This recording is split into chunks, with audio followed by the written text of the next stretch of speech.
Mungkin bukan saya saja, kami semua sudah muak. Muak melihat kotornya cara-cara untuk memenangkan pertandingan. Muak melihat orang-orang yang haus kekuasaan dan menghalalkan segala cara. Muak melihat reformasi yang dulu diperjuangkan dengan korban nyawa mahasiswa harus dihancurkan sekarang. Saya muak. Ini sudah sampai level pengen muntah.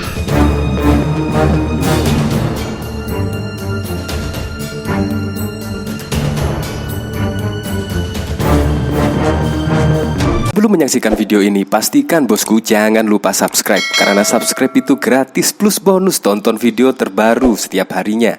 Jangan lupa ya. Nah, di sini yaitu Denny Siregar belak-belakan, yaitu bahkan muak, yaitu dengan politik dinasti lah. Apalagi besok saat ini ya, MK akan memutuskan usia capres dan cawapres pada Pilpres 2024. Nah, bayangkan kalau ternyata yaitu MK memutuskan usia 35 tahun. Nah, Anda bisa membayangkan sendiri ya. Ini memang terkesan dipaksakan.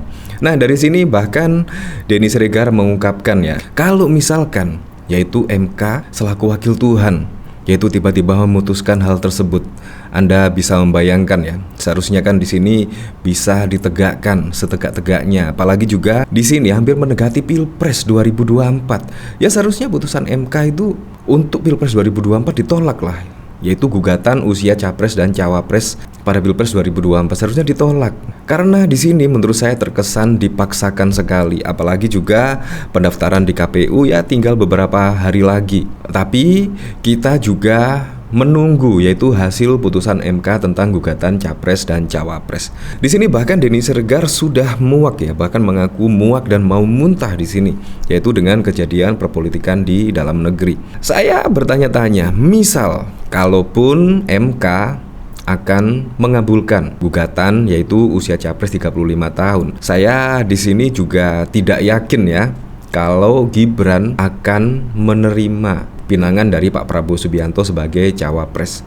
Saya percaya kok Gibran itu tegak lurus bersama PDIP. Saya percaya. Dan juga dari Presiden Joko Widodo, saya percaya kok masih tegak lurus terhadap Ketua Umum PDI Megawati Soekarno Putri. Apalagi juga suara rakyat di sini bahkan juga mulai terpecah ya. Ada yang setuju, ada yang tidak, yaitu Gibran Rakabuming dijadikan cawapres oleh Pak Prabowo Subianto.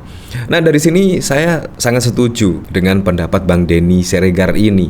Bila Gibran benar-benar mau dijadikan cawapres, wow, entah apa yang akan terjadi ya. Tetapi apapun itu saya tetap mendukung Ganjar Pranowo kok. Karena menurut saya ya Ganjar Pranowo adalah hampir sama lah dengan Presiden Joko Widodo. Kebijakan-kebijakannya pun juga hampir sama dengan Presiden Joko Widodo. Dan Ganjar Pranowo menurut saya bisa meneruskan dari kepemimpinan Presiden Joko Widodo, melanjutkan program-program dari pemerintahan Presiden Joko Widodo.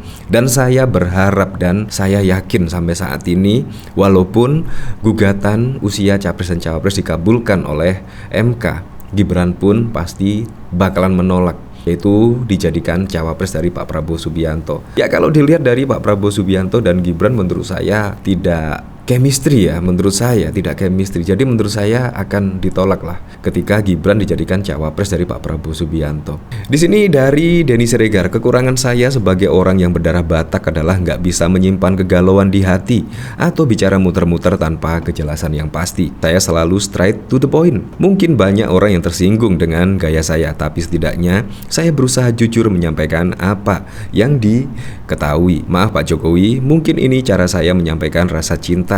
Kalau nggak terima, ya mau gimana? Lebih baik teguran yang nyata daripada kasih yang tersembunyi. Saya cinta Bapak, tapi saya lebih cinta NKRI. Ya memang setelah Kaisang menurut saya tiba-tiba menjadi Ketua Umum PSI, itu memang sangat heboh sekali ya. Tiba-tiba putra bungsu dari Presiden Joko Widodo menjadi Ketua Umum PSI. Tiba-tiba juga ada gugatan usia capres dan cawapres di MK yang diinginkan, yaitu Gibran sebagai cawapres dari Pak Prabowo Subianto. Dan masih banyak lagi lah, yaitu teka-teki menurut saya yang belum terjawab dan menurut saya itu terlalu dipaksakan. Nah seperti ini kurang lebih video dari Denny Siregar yang muak dan mau muntah. Apakah saya salah ketika saya ingin demokrasi berjalan dengan hukum yang menjadi penjaga, bukan mengawal orang yang ingin berkuasa? Apakah saya salah? Kalau di awal saja sudah berpihak, maka ketika nanti di garis finish pertandingan ada perselisihan, apakah juga bisa netral atau sudah disetting untuk memenangkan seseorang? Maaf, saya sudah muak. Wow, di sini menurut saya sangat keren sekali ya dari Bang Denny. Iya, memang kalau MK misalkan sudah tidak netral, bayangkan pasti juga besok ketika ada sengketa Pilpres, Pak. Seperti contoh pada Pilpres 2014 dan 2019, maka bisa tidak netral dan masyarakat juga sudah tidak percaya lagi terhadap MK yang menurut saya adalah bisa menjaga nilai-nilai demokrasi bisa terjaga. Tetapi kalau di sini sudah memihak satu sama lain, maka bisa disimpulkan pemilu besok bisa saja tidak netral. Ya, kemungkinan akan menjadi polemik lagi ya di kalangan masyarakat, dan masyarakat kemungkinan juga sudah tidak percaya. Dan bahkan Bang Denny sini juga tidak percaya lagi kemungkinan kalau MK benar-benar memutuskan usia capres dan cawapres 35 tahun. Masih ingat apa kata Profesor Yusril dan juga Pak Mahfud MD. MK tidak berwenang, yaitu mengubah usia capres dan cawapres 35 tahun dan sebagainya, karena wewenangnya adalah di DPR RI. Nah, dari sini saya penasaran ya, kira-kira komentar-komentar dari sini seperti apa ya? Ngopi dulu Den, ayo serius amat, aku punya kopi Toraja, sapan terbaik. Setuju Bang, lanjutkan, karena kita bukan penjilat. Ojo ke susu, ke pupu wae Bang. Tetapi kalau saya lihat dari arah kemarin ya ketika Projo mendeklarasikan Pak Prabowo Subianto, di situ terlihat kok Presiden Joko Widodo itu bahkan tidak mau, kalau dilihat dari bahasa tubuhnya tidak mau, yaitu mendukung ke Pak Prabowo Subianto. Terbukti juga membuat jebakan lah, jangan ke susu, jangan keburu-buru, karena Presiden Joko Widodo kemungkinan sudah tahu lah, yaitu maksud dari Projo ketika mengundang di acara deklarasi Projo yang ke-6. Dan terbukti ketika Presiden Joko Widodo mengatakan jangan keburu-buru, jangan ke susu. Terbukti yaitu Projo tiba-tiba mendatangi rumah Prabowo Subianto dan akhirnya mendeklarasikan sebagai Capres 2024. Kelihatan dari situ. Bahkan juga Gibran Rakabuming Raka langsung pulang setelah 15 menit datang ke acara tersebut. Ya, kemungkinan kalau tidak pulang, kemungkinan akan diajak ke kediaman Pak Prabowo Subianto di Kertanegara dan mendukung pencapresan Pak Prabowo Subianto.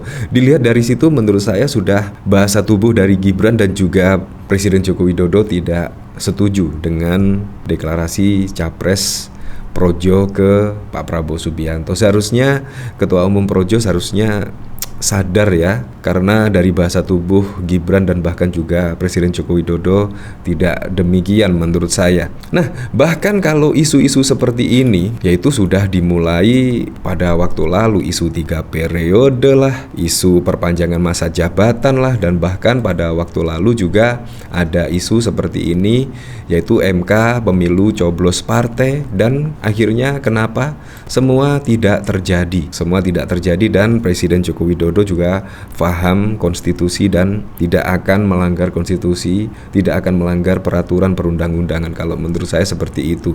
Tetapi Presiden Joko Widodo memang menghormati ya, sangat menghormati sekali demokrasi, bahkan juga tidak mau mengintervensi dari Gibran sendiri walaupun anaknya, karena anaknya bisa memilih mau seperti apa besok ke depannya, dan juga tidak mau mengintervensi MK walaupun itu adalah paman dari Gibran sendiri. Presiden Joko Widodo tidak pernah mengintervensi apapun. Itu yang sangat keren sekali. Jadi biarlah semua berjalan dengan apa adanya, tetapi saya sangat yakin sekali Gibran pasti akan menolak ketika usia capres sudah diketok 35 tahun dan sebagainya. Menurut saya Gibran akan menolak, dan Presiden Joko Widodo tetap tegak lurus terhadap Ketum PDI Perjuangan, yaitu tetap mendukung Ganjar Pranowo, karena pada waktu lalu juga sudah jelaslah dukungan Presiden Joko Widodo ke Ganjar Pranowo. Itu sudah fix dan clear kalau menurut saya. Ya, apapun itulah untuk Pilpres 2024 mendatang, semoga saja berjalan dengan lancar, berjalan dengan aman, dan yang paling penting adalah berjalan dengan jujur dan juga adil.